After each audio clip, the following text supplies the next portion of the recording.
Hello दोस्तों, स्वागत करते हैं आप सभी का। तो दोस्तों, मेरा कुछ दिनों से वीडियो नहीं आ रहा था। क्यों नहीं आ रहा था? क्योंकि मेरे गांव में इलेक्शन चल रहा था और काफ़ी प्रचारे प्रसारे हो रहे थे, क्योंकि आवाज़ सुनाई नहीं दे रहे थे। इस मौसम में अगर वीडियो शूट करते तो बाहरी आवाज़ भी रिकॉर्ड हो जाता और कॉपीराइट मार दिया जाता, इसीलिए हम वीडियो नहीं बना पा रहे थे। लेकिन आज से प्रचार प्रचार ख़त्म हो चुका है और 21 तारीख को अपना वोटिंग है। जो भी है उधर है। तो आप सभी को कल से वीडियो रेगुलर मिलेंगे। और ख़ास बात यह है इस वीडियो में कि कल एक खेसारी लाल यादव का गाना का ट्रेजर आ रहा है, जो कि एक बेहतरीन गाना है, जिसका अभी पोस्टर आउट कर दिया गया है, लेकिन गाने का नाम नहीं आया है।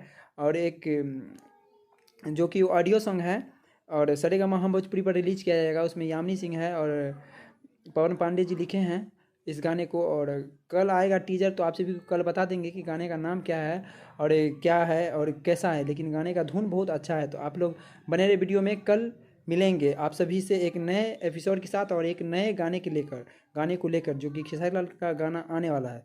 तो मिलते हैं एक नए वीडियो के साथ। तब तक के लिए जय हिंद, जय भोजपुरी, जय हिंद, जय Bharat. Okay, bye bye, Tata.